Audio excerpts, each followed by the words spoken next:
Dr. Umar. Undeniable entertainment value. Yeah, amazing. He That would've is killed it. the black Alex Jones. That's high praise, bro.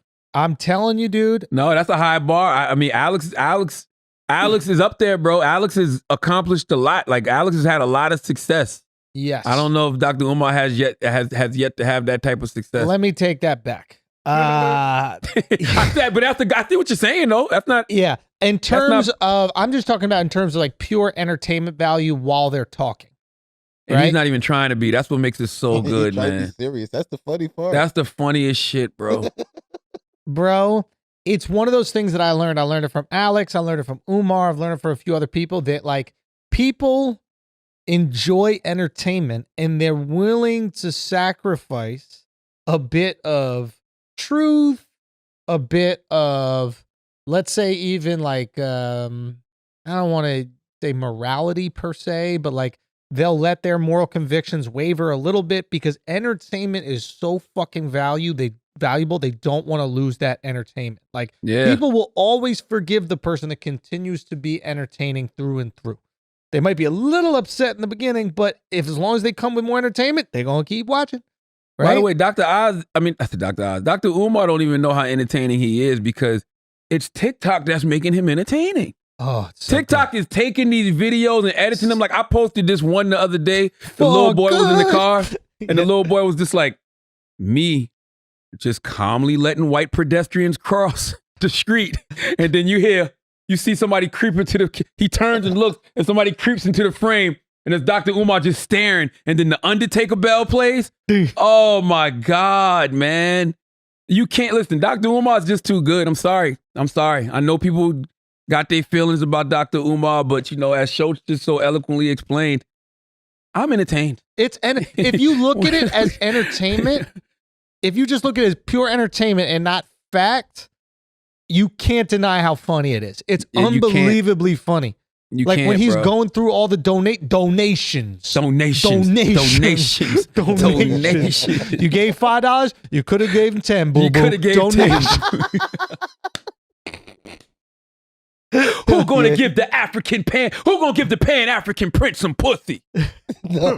No, he's never said that. But he never said I had to look that up. But he'd be like, who gonna be my queen? Who gonna sit on the throne of Zamunda with the Pan-African prince?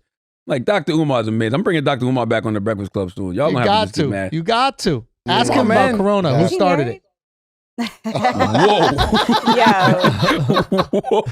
Look at the word Corona. What is the C for Caucasian? Whoa.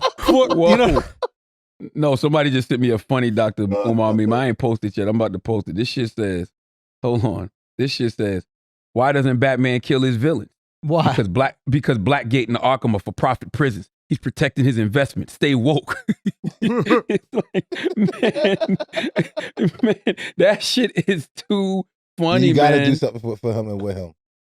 No, you got to. Yeah, you got to. You got to. Listen, we was talking about reparations last week. You saw the city of Evanston, Illinois will be the first city in the U.S. to offer reparations to black residents. Whoa. So yeah, this week the city council approved a plan to pay qualifying households $25,000 towards home repairs or a down payment on property. I haven't read too deep into it because I would like to know what qualifying households means.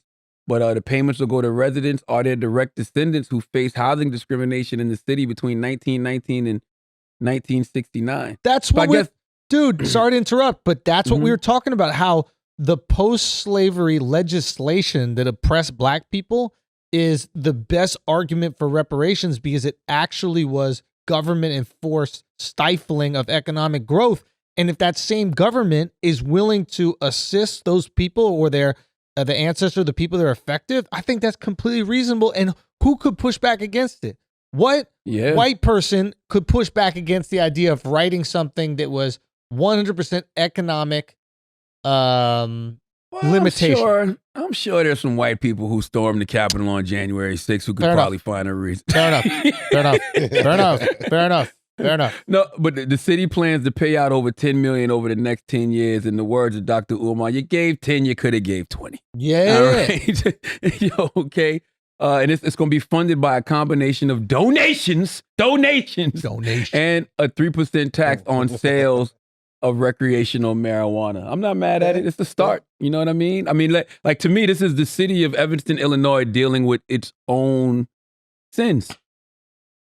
I'm not mad at it. Imagine you put a tax on marijuana that went back to the communities that were most affected by imprisoning people for marijuana violations. That's what was happening. Yeah, that's one of the things that's happening. But Killer Mike, that's been Killer Mike's whole thing for the longest. But Killer Mike feels like that should be in regards to the war on drugs. He said it should be war on drugs reparations. So to your point. I like it. That's what Killer Mike says. He said it should be slave reparations and war on drug reparations. I like the nuanced take on reparations. I think that like the overall look for most people, obviously you're somebody who's like read a lot about it. You've had conversations with people who've devoted a lot of time about it. So you're super nuanced. But I think the average person, especially average white person, just goes, well, I got to pay black people. My family got here in 1930. What do I have to do with it? But when you start to understand like how it's going to be paid back and for what exactly, it becomes so much more digestible, man. Really interesting to see.